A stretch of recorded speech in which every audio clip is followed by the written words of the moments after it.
Avaliação eletrônica em portadores de marca-passo, no que se constitui? Sou a doutora Neily Craveiro, cardiologista, especialista na parte de arritmias e marca-passo, e nessa semana nós estamos falando sobre esse tema. Se você tem interesse nesse tema, aproveita, se inscreve aqui no canal, aciona o sininho, compartilha com as pessoas que você sabe que tem marca-passo, tem familiares que têm marca-passo, ou tem interesse nesse tema para poderem estar aqui com a gente também.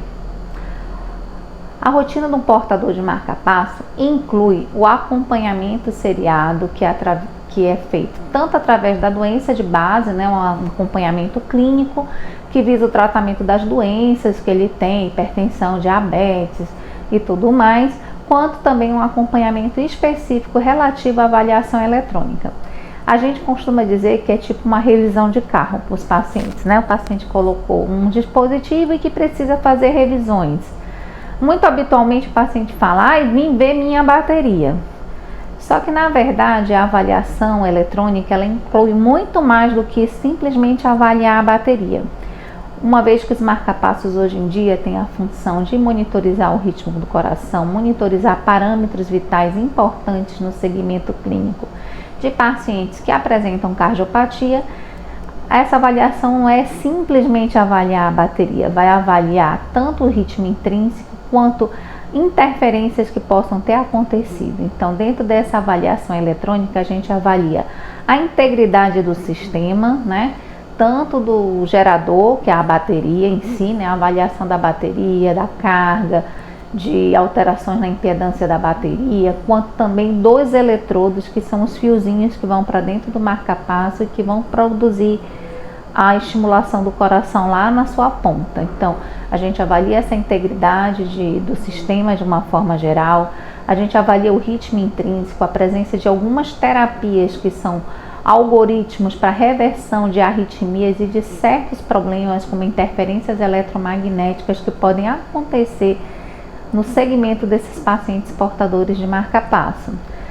Essas avaliações incluem então uma gama de observações, avaliação também da questão de dados clínicos que hoje em dia os marca-passos possuem, que dizem respeito ao percentual de estimulação, ao percentual de ativação do sensor, ou seja, o marca-passo, assim como o coração normal, ele pode acelerar frente a um esforço físico.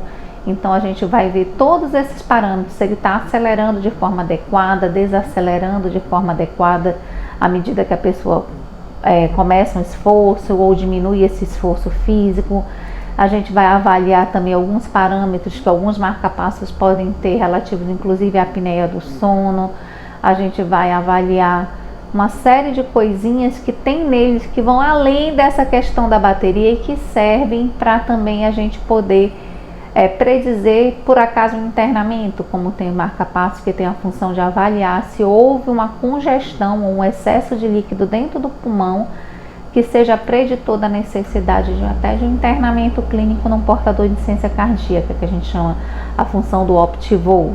Então, a gente fica sabendo que tem várias coisas englobadas. Então, dentro desse segmento, o especialista, que é um estimulista, acompanha o paciente em sala, geralmente com auxílio de alguns profissionais técnicos das empresas habilitados e adequadamente treinados, conjuntamente com o médico, que fazem uma monitorização do ritmo elétrico do coração, levam programadores que são dispositivos tipo esses aqui, são computadores através dos quais, com uma antena, a gente coloca sobre a superfície do tórax do paciente, não é um método invasivo, e vamos conseguir fazer a coleta de dados, a análise desses dados nesse segmento. Pacientes que têm outras doenças, que já têm médicos que acompanham de outras patologias, devem manter esse acompanhamento, se às vezes é uma dúvida, né? Agora que eu estou vindo no médico do marca-passo, eu não preciso ir no endocrinologista para tratar da minha diabetes. Não, você precisa continuar todos os seus acompanhamentos.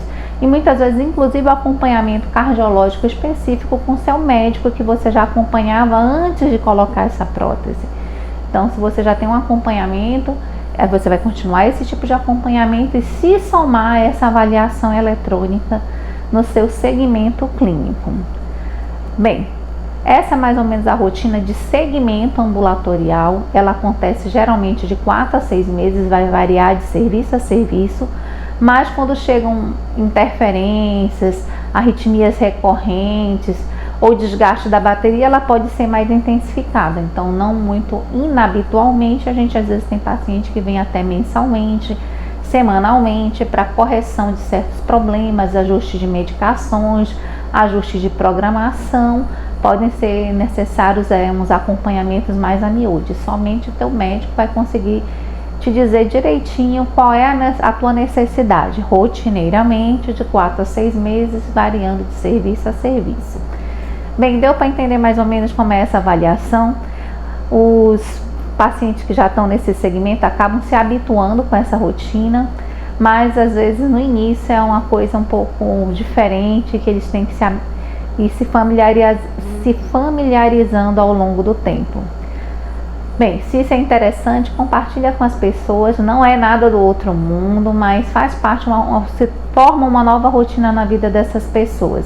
E a gente tem que estar como familiar, amigo, apoiando, levando para essas avaliações, relembrando, porque elas são realmente importantes. Se você chegou agora aqui no canal, seja bem-vindo. Sou Neily Craveiro, cardiologista, e te convido a continuar aqui com a gente. Se inscreve, aciona o sininho, e se gostou do conteúdo desse vídeo, busca os outros vídeos sobre arritmia que a gente já falou, para poder tentar entender alguma coisa que eu falei que possa ter ficado sem um esclarecimento melhor. Um forte abraço.